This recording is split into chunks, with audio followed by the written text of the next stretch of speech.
Cette crise du mouvement des Gilets jaunes, c'est quoi votre solution? J'ai pas vraiment de solution, mais pour identifier, pour trouver la solution, il faut identifier le problème. Et le problème majeur qu'on a, c'est qu'il n'y a plus de pognon, nulle part. Donc où il est ce pognon? En fait, il est là et on nous le vole, c'est tout. Et le problème, c'est que on nous le vole depuis 1973. C'est la loi Pompidou-Giscard qui était fait passer par Giscard, qui était ministre de Pompidou à l'époque, qui permet en fait au gouvernement d'emprunter à des banques privées plutôt qu'à l'époque à la Banque de France qui faisait tout à taux zéro. Donc depuis, en fait, on paye des taux d'intérêt à des banquiers, à des banques privées. Voilà, on est un État à la merci des usuriers, en fait. Et lui qui est un ancien banquier venant de chez Rothschild, j'aimerais lui dire ceci. Monsieur Macron, vous savez certainement pourquoi la France est un pays surendetté. Et vous devez le savoir d'autant plus que vous étiez un associé de la banque Rothschild. C'est un rêve pour les escrocs. Personne n'ose dénoncer ce scandale absolu. Et je veux lui dire la raison pour laquelle il y a scandale. Il y a scandale, c'est parce que les Français ne savent pas que depuis 1973, une loi, la loi Pompidou-Giscard sur la Banque de France, dite loi Rothschild, a été étendue ensuite au niveau de l'Union européenne par les traités de Maastricht et de Lisbonne. D'une seule phrase, vous pouvez savoir pourquoi la France est endettée. Cette phrase, c'est la suivante. Le Trésor public ne peut être présentateur de ses propres effets à l'escompte de la Banque de France.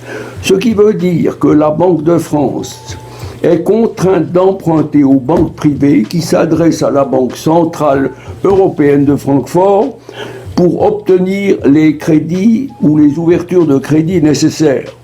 C'est-à-dire que si l'on supprimait ou si l'on se retirait de cette loi Pompidou-Giscard, la France retrouverait ses moyens de vivre. Alors il faut absolument trouver un responsable, c'est très français d'ailleurs, il faut absolument trouver un responsable. Alors là on a pris ce pauvre Giscard, la loi de 73, enfin bon, il est responsable de rien, c'est pas lui qui a fait les subprimes, c'est pas lui qui a foutu les États-Unis en récession, c'est pas lui qui a fait le leverage des banques, c'est pas lui, enfin faut arrêter, le pauvre garçon, soyons sérieux, c'est pas, le problème vient pas de là. Et il n'est pas exact de dire ou de croire que la France, avant, créait sa propre monnaie.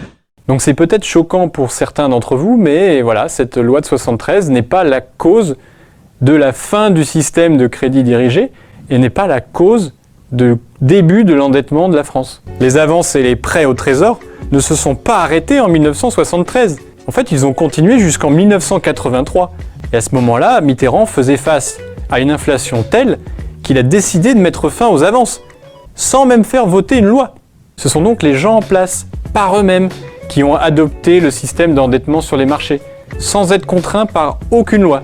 Et il faudra attendre le 4 août 1993, sous Mitterrand toujours, et l'article 104 du traité de Maastricht, pour voir interdire les avances et les prêts de la Banque de France. Il faut donc chercher l'origine de la dette publique actuelle, non pas dans la loi de 73, mais dans la combinaison de l'abandon volontaire du système de crédit dirigé, d'une pression financière internationale, et de choix économiques et industriels désastreux. On sait maintenant d'où vient l'escroquerie et d'où vient la pauvreté engendrée en France.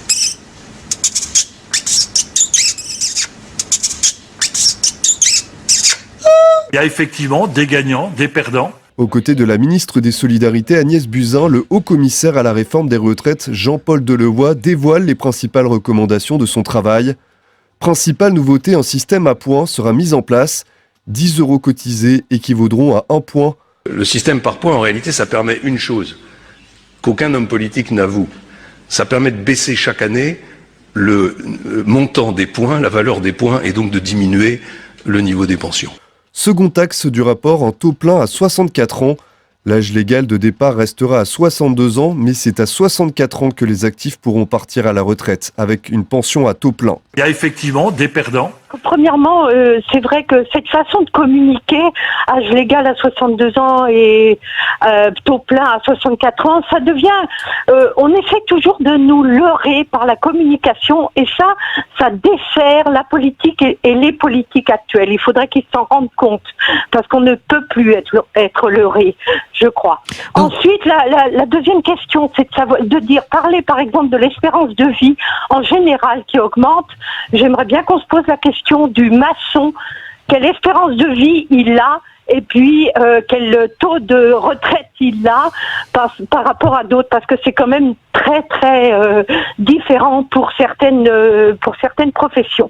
Et la troisième question, ça sera de dire aussi que ne parlons pas de retraite sans parler du chômage, parce que c'est vrai que les gens qui vont être au chômage et qui sont au chômage actuellement entre 50 et 60 ans, on leur donne quoi? Les minima sociaux jusqu'à 64 ans? J'aimerais comprendre qui va payer, comment vont vivre ces gens-là.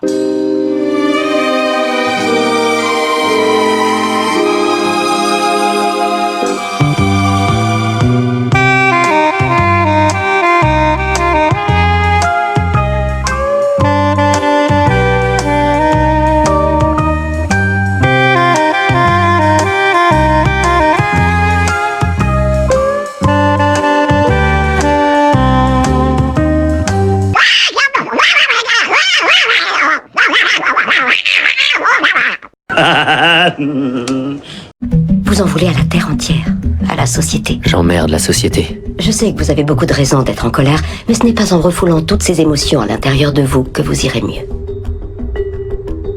Il y a une profonde souffrance en vous et c'est là-dessus qu'il faut se concentrer. Qu'y a-t-il dans la société qui vous répugne autant? Dites-moi. Peut-être que c'est lié au fait que tout le monde considérait Steve Jobs comme un grand homme, alors qu'on savait qu'il se faisait des milliards de dollars sur le dos des enfants. Ou peut-être bien que ça vient du fait que tous nos héros semblent être des imposteurs, et le monde lui-même un énorme canular. On se spamme les uns les autres avec un tas d'opinions minables, qui voudraient se faire passer pour de vraies idées, avec des réseaux sociaux qui simulent l'intimité. Ou est-ce que c'est le fait qu'on a voté pour ça? Je parle pas de toutes nos élections truquées, je parle de nos gadgets, nos possessions, notre argent. J'invente absolument rien, on sait tous pourquoi on fait ça. Parce qu'on préfère vivre sous sédatifs, parce que ça fait mal d'affronter le monde tel qu'il est, parce qu'au fond on est tous des lâches. Je l'emmerde la société. Je l'emmerde la société.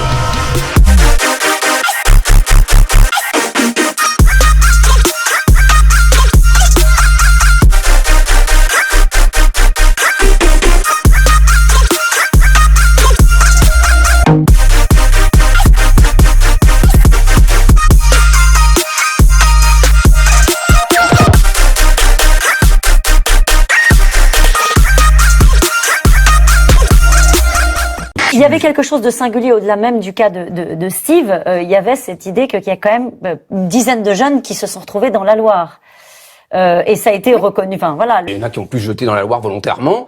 C'est quand même c'est connu que chaque année à la fête de la musique, vous avez des jeunes qui pour s'amuser, Avouez que c'est difficile à défendre quand même. Oui, non, mais le problème c'est une hypothèse que vous défendez parce que voilà, vous voulez.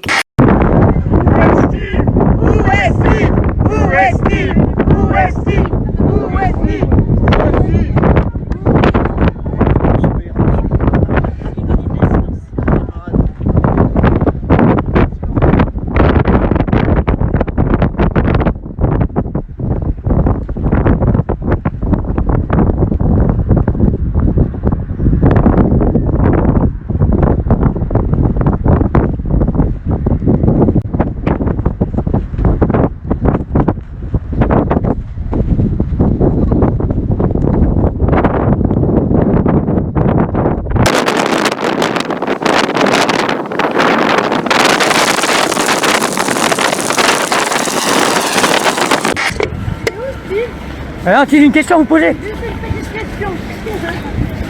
Une petite question, il est où Steve? Dans la Loire.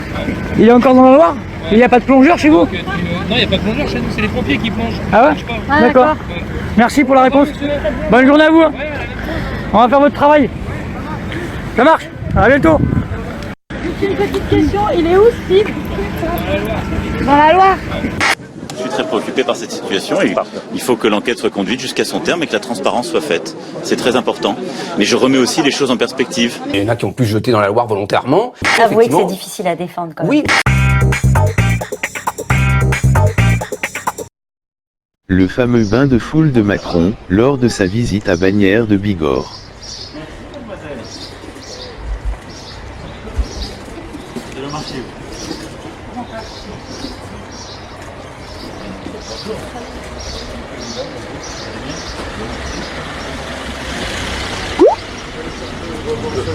Bonjour monsieur, dames. Bonne journée. Vous aussi.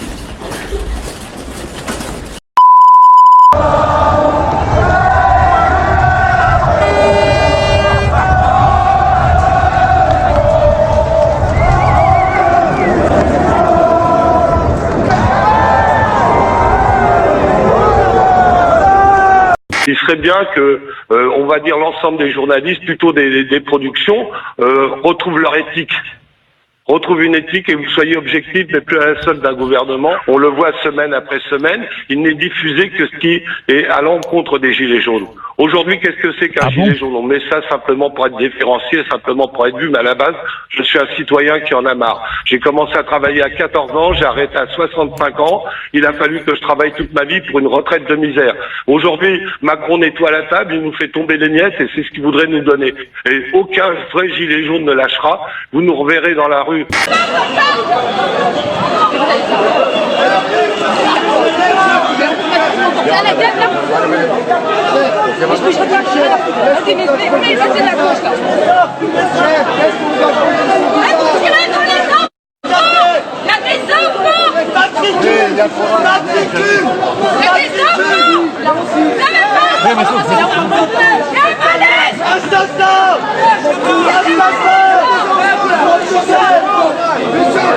Attention.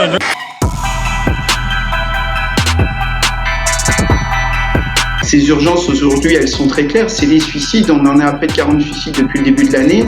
Et c'est certainement pas en remettant des médailles en chocolat qu'on va régler les problèmes et les maux profonds de notre institution.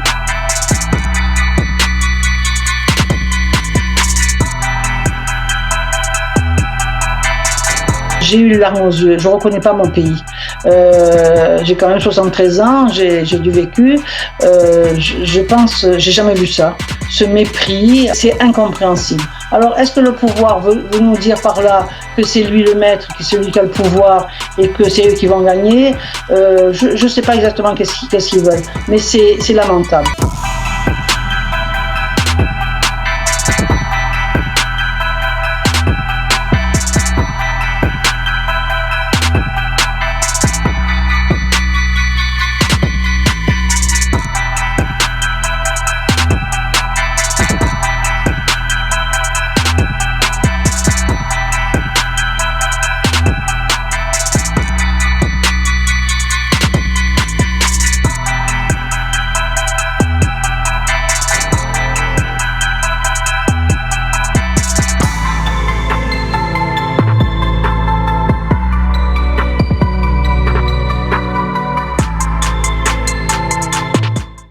Et même écarté de l'Élysée depuis près d'un an, Alexandre Benalla prend la défense des membres du gouvernement. Hier, il a ainsi apporté son soutien à Sibeth Ndiaye. Alexandre Benalla mange plutôt des kebabs.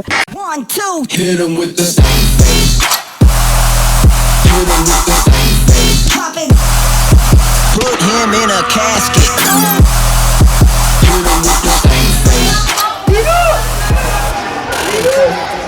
va s'y retomber.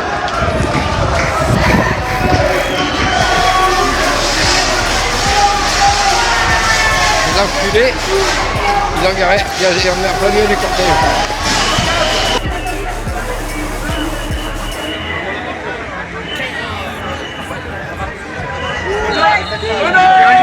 Ça y est, ça y est.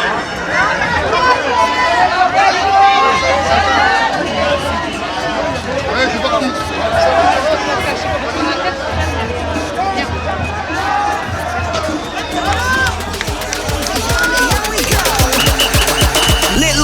Ruin that motherfucker. One sound is the motherfucking.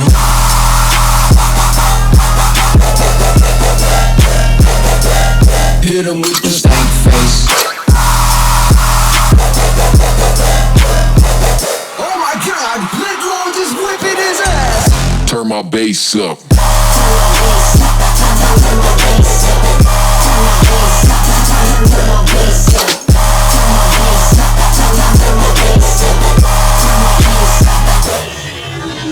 Game over.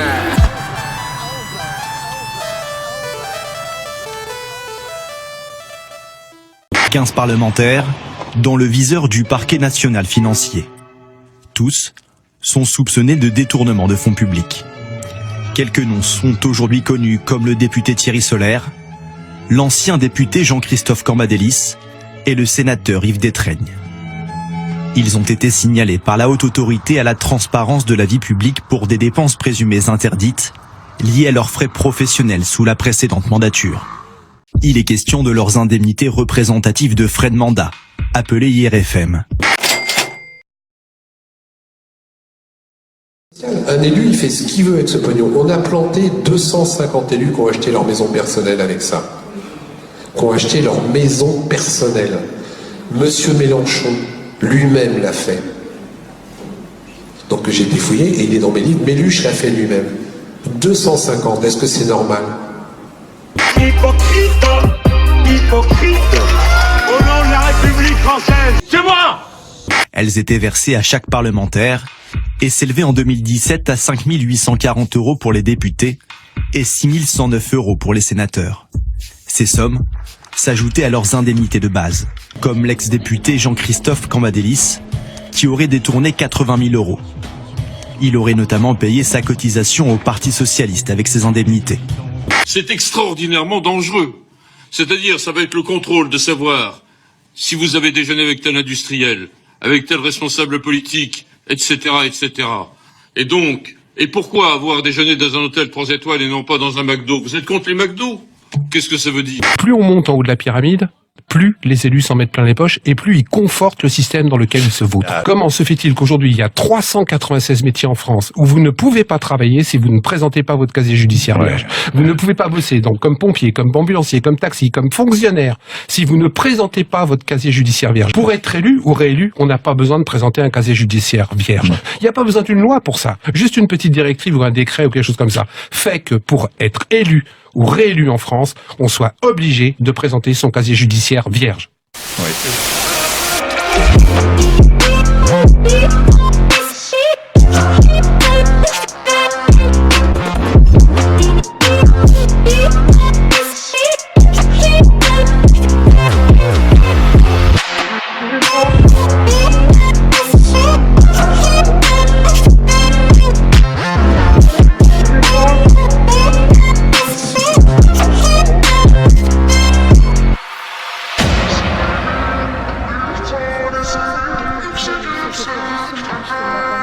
Madame, vous voyez les conditions, combien les patients. Mais oui, vous montez de ça, mais ce qu'on a besoin de cas concrets tout de suite. On a besoin de brancards tout de suite. On a besoin de chaises roulantes tout de suite. Vous avez pris des, je suis d'accord avec vous, madame. Vous avez pris des décisions pour on va dire dans 5-6 ans, si tout va bien. Hein? Mais on a besoin de moments, on a besoin, madame, de matériel tout de suite pour travailler. Vous savez que maintenant, actuellement, nous passons à 140 patients par 24 heures. Travailler dans des conditions comme ça, madame, ce n'est plus possible. On n'en peut plus travailler dans ces conditions-là. Il faut qu'on vous le dise. Si les politiciens vous le disent pas, moi je vous le dis parce que je suis soignant, madame. Monsieur, je suis soignant. Je suis là. Oui, mais... Vous croyez que je suis là? Pourquoi? Pourquoi je suis venue visiter ce service? Oui, madame. Parce que vous allez me donner des brancards tout de suite, madame la ministre? Je veux voir. Vous allez me donner des chaises tout de suite? Des chaises roulantes tout de suite, madame Buzet? Ce que je veux venir tout ça. Il est là, votre Comment directeur. vous travaillez? C'est dur. Madame, c'est très dur. Mais c'est pour ça que je suis là, monsieur. Et donc, la deuxième fois que vous venez. Ah non, la troisième. La troisième fois et les conditions ne changent pas. Non, non, non, non. Oui, mais les conditions ne changent pas. Il a besoin de mon bras. Attendez, madame le ministre. Oui, non, mais on voudrait poser une question quand même. Pourquoi le président n'est pas venu? On aimerait savoir pourquoi le président n'est pas venu nous voir. Mais non, mais on aimerait bien voir le président. Ça, c'est une visite. Vous passez tranquillement. Ça, c'est une visite. Bravo.